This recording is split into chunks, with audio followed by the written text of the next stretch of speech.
Assalamualaikum warahmatullahi wabarakatuh. Saya Hairun Rikma dari kelas BK 2D dengan NIM 22040450134. Di sini saya akan menjelaskan materi mata kuliah perkembangan individu. Yang pertama, permasalahan pada remaja, dan yang kedua adalah konsep dasar masa dewasa.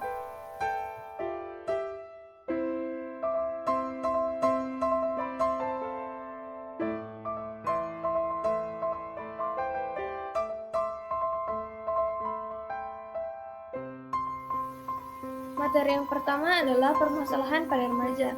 Ada beberapa masalah yang timbul pada perkembangan masa remaja. Yang pertama, krisis identitas.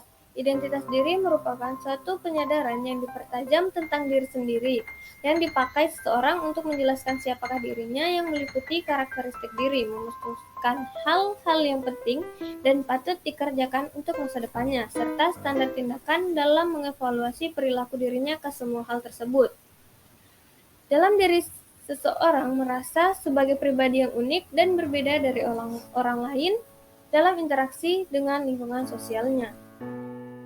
Penyebab terjadinya krisis identitas pada masa remaja. Yang pertama, kepribadian yang lemah. Kepribadian remaja pada masa ini masih berada pada kondisi yang belum sempurna, sehingga tak ayal dibutuhkan suatu manifestasi yang dapat mendukung proses yang dapat membentuk proses pada masa ini. Hal itu membuat kepribadian remaja menjadi lemah, dikarenakan tidak adanya fondasi kepribadian yang kuat yang dimiliki remaja pada saat ini. Yang kedua, lingkungan yang menuntut keadaan sempurna dimiliki oleh remaja. Lingkungan juga berpengaruh terhadap hal ini. Remaja seringkali tidak merasa percaya diri akibat dari keadaan mereka berbeda dari teman-teman sepantarannya.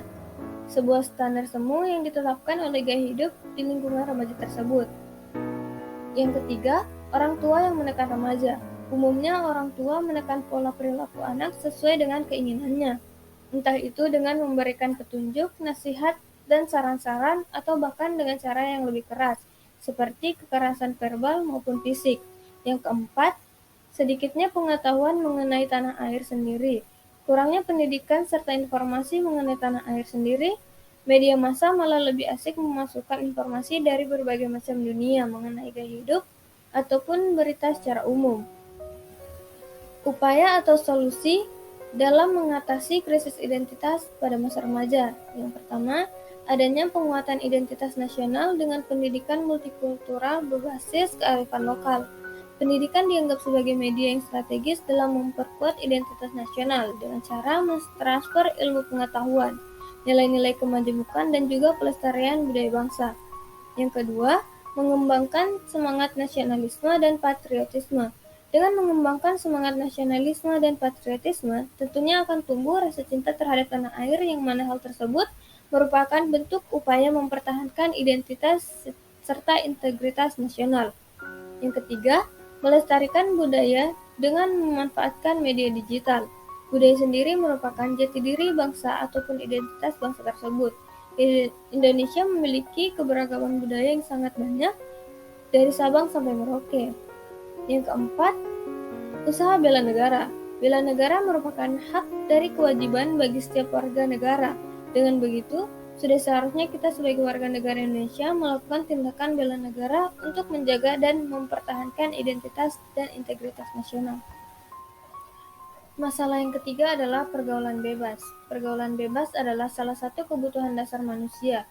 Manusia sebagai makhluk sosial yang dalam kesehariannya membutuhkan orang lain, dan hubungan antar manusia dibina melalui suatu pergaulan.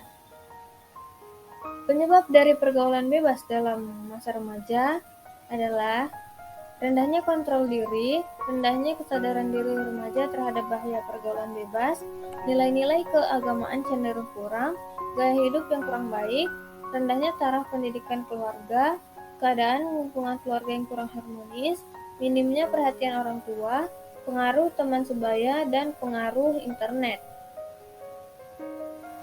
Upaya atau solusi dalam menangani pergaulan bebas pada remaja. Penguatan karakter remaja yang berlandaskan pada nilai dan norma agama. Mencegah timbulnya pemanfaatan waktu luang yang mengarah pada kegiatan-kegiatan tidak bermanfaat. Selain itu, Lingkungan juga berperan penting dalam proses perkembangan remaja, sebab lingkungan akan menjadi media eksperimen oleh para remaja dalam mengimplementasikan pengetahuan yang mereka dapatkan. Implementasi tersebut bisa berdampak baik bagi diri dan lingkungannya, namun bisa juga berdampak buruk bagi mereka, sehingga perlu adanya pendidikan karakter yang mengarahkan pengetahuan remaja agar mereka tidak melakukan tindakan-tindakan yang berakibat buruk dan mengotori nilai norma yang terkandung di masyarakat seperti kenakalan remaja. Masalah yang ketiga adalah penyalahgunaan nafsa. Nafsa adalah singkatan dari narkotika, alkohol, psikotropika, dan zat adiktif lainnya, meliputi zat alami atau sintetis yang bila dikonsumsi menimbulkan perubahan fungsi fisik dan psikis, serta menimbulkan ketergantungan. Nafsa bekerja pada pusat penghayatan kenikmatan otak, sebagaimana kenikmatan sensasi makan dan stimulasi seksual, sehingga sering muncul dorongan yang kuat untuk menggunakan nafsa dengan tujuan memperoleh kenikmatan euforia. Penyebab penyalahgunaan nafsa pada remaja adalah pengaruh teman sebaya yang juga menyalahgunakan nafsa. Karakteristik remaja yang sedang mencari jati diri memiliki orientasi sosial yang banyak terpusat di lingkungan teman sebayanya, hingga remaja akan mudah terpengaruh dan mengikuti hal yang dilakukan teman sebayanya. Upaya atau solusi dalam pencegahan, penanggulangan, penyalahgunaan, dan pemberantasan peredaran gelap narkoba, diperlukan peran serta masyarakat. Masyarakat perlu mengembangkan program di lingkungannya masing-masing secara tanggung jawab dan profesional. Agar program di lingkungan masyarakat dapat berjalan baik, dibutuhkan peran masyarakat.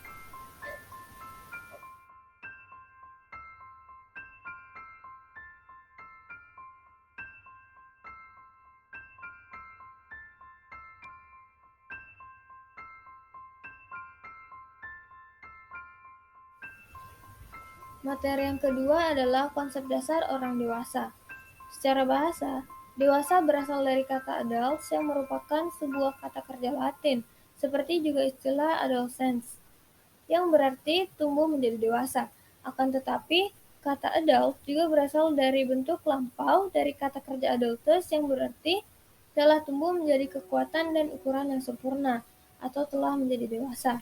Secara istilah, orang dewasa individu yang telah menyelesaikan tugas pertumbuhan dan perkembangan di masa remajanya, sehingga dia mulai siap menerima kedudukan ataupun peranan dalam masyarakat bersama dengan orang dewasa lainnya. Karakteristik konsep dasar orang dewasa. Yang pertama, masa dewasa sebagai masa pengaturan. Pada masa ini, individu akan mencoba-coba dan menentukan mana yang sesuai, yang dirasa dapat memberikan kepuasan permanen bagi dirinya. Ketika individu menemukan pola hidup yang diyakininya dapat memenuhi kebutuhannya, individu tersebut akan mengembangkan pola-pola perilaku, sikap, dan nilai-nilai yang cenderung akan menjadi kekhasan selama sisa hidupnya. Yang kedua, masa dewasa sebagai masa usia produktif. Pada rentang usia ini adalah masa-masa yang cocok untuk menentukan pasangan hidup, menikah, dan memiliki anak. Pada masa ini pula, organ reproduksi sangat reproduktif dalam menghasilkan individu baru. Yang ketiga, masa dewasa sebagai masa yang bermasalah. Hal ini disebabkan karena pada masa ini individu harus mampu menyesuaikan diri dengan peran baru yang dimilikinya, yaitu dalam perkawinan dan pekerjaan. Yang keempat, masa dewasa sebagai masa ketegangan emosi. Ketika seseorang berumur antara 18 sampai 39 tahun, kondisi emosionalnya cenderung tidak terkendali, labil, resah, mudah memberontak, dan juga mudah tegang. Yang kelima, masa dewasa sebagaimana masa keterasingan sosial. Berakhirnya pendidikan formal dan masuknya seseorang dalam pola kehidupan orang dewasa, yaitu karir, perkawinan, dan rumah tangga. Maka hubungan dengan teman-teman kelompok akan menjadi renggang, dan bersamaan dengan itu kegiatan sosial juga dibatasi karena berbagai tekanan pekerjaan dan keluarga.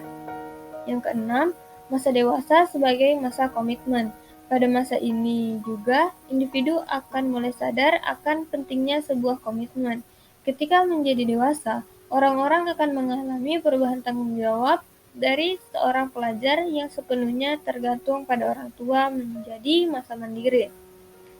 Yang ketujuh, Masa dewasa merupakan masa ketergantungan. Pada masa dewasa awal, individu cenderung masih mempunyai ketergantungan pada orang tua ataupun organisasi. Yang kedelapan, masa dewasa sebagai masa perubahan nilai.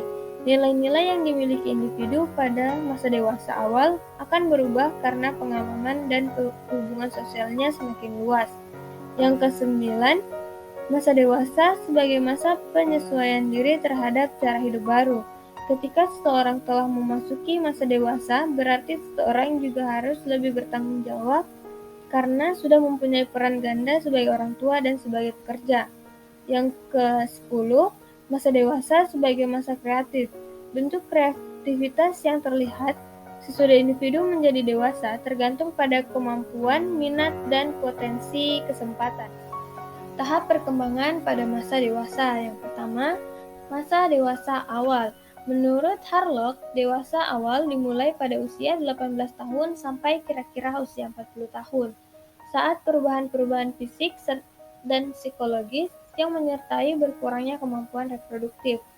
Tugas perkembangan utama dari periode dewasa awal antara lain meninggalkan rumah, memilih dan mulai mempersiapkan karir, membangun hubungan dekat seperti persahabatan dan pernikahan, dan mulai membangun keluarga sendiri. Yang kedua, masa dewasa madya. Masa dewasa madya adalah masa peralihan dewasa yang berawal dari masa dewasa muda yang berusia 40-60 tahun. Pada masa dewasa madya, ada aspek-aspek tertentu yang berkembang secara normal. Aspek-aspek lainnya berjalan lambat atau berhenti. Bahkan ada aspek-aspek yang mulai menunjukkan terjadinya kemunduran-kemunduran aspek jasmaninya, mulai berjalan lamban, berhenti, dan secara berangsur. Masa dewasa akhir. Masa dewasa akhir disebut juga masa penutupan dalam rentang hidup pada seseorang, di mana masa ini bisa dikatakan masa yang beranjak jauh dari kehidupan atau masa sebelumnya. Dalam pandangan psikologis, masa tua atau lansia memiliki umur sekitar 60 sampai meninggal, di mana pada usia ini terjadi penurunan kekuatan fisik dan penurunan daya ingat seseorang. Tugas-tugas pada masa dewasa. Yang pertama, periode dewasa awal. Optimalisasi perkembangan dewasa awal mengacu pada tugas-tugas perkembangan dewasa awal dengan rumusan tugas-tugas perkembangan sebagai berikut. Yang pertama, memilih suatu pekerjaan. Yang kedua, memilih teman hidup sebagai calon istri ataupun suami. Yang ketiga, membesarkan anak dan mengolah rumah tangga. Yang keempat, mulai bekerja dalam suatu jabatan. Yang kelima, memikul tanggung jawab sosial. Yang keenam, memperoleh kelompok sosial yang seirama dengan nilai-nilai pahamnya. Periode yang kedua adalah periode dewasa madya. Tugas-tugasnya yaitu yang pertama, penyesuaian diri terhadap perubahan fisik. Yang kedua, penyesuaian diri terhadap perubahan mental. Yang ketiga, penyesuaian diri terhadap perubahan minat. Yang keempat, penyesuaian diri terhadap perubahan kehidupan sosial. Yang kelima, penyesuaian diri terhadap perubahan faksional dan pekerjaan. Yang keenam, penyesuaian diri terhadap perubahan pola keluarga. Yang ketujuh, penyesuaian diri terhadap diri sendiri. Yang kedelapan, penyesuaian diri terhadap kehilangan pasangan. Yang kesembilan, penyesuaian diri terhadap menyongsong masa pensiun. Dan yang terakhir, penyesuaian diri terhadap menyongsong masa tua. Periode yang terakhir adalah periode dewasa akhir. Tugas perkembangan pada periode dewasa akhir yaitu yang pertama, menyesuaikan diri terhadap perubahan fisik, misalnya adanya perubahan penampilan pada wajah wanita, menggunakan kosmetik untuk menutupi tanda-tanda penuaan pada wajahnya. Pada bagian tubuh, khususnya pada kerangka tubuh, mengerasnya tulang sehingga tulang menjadi mengapur dan mudah retak atau patah. Yang kedua, menyesuaikan diri dengan masa pensiun dan berkurangnya penghasilan keluarga. Yang ketiga, menyesuaikan diri dengan kematian pasangan hidup. Yang keempat, menjalin hubungan dengan orang-orang di sekitarnya. Yang kelima, membentuk pengaturan kehidupan fisik yang memuaskan. Yang keenam, menyesuaikan diri dengan peran sosial secara luas. Sekian penjelasan materi dari saya. Kurang dan lebihnya mohon dimaafkan. Wassalamualaikum warahmatullahi wabarakatuh.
Wassalamualaikum warahmatullahi wabarakatuh.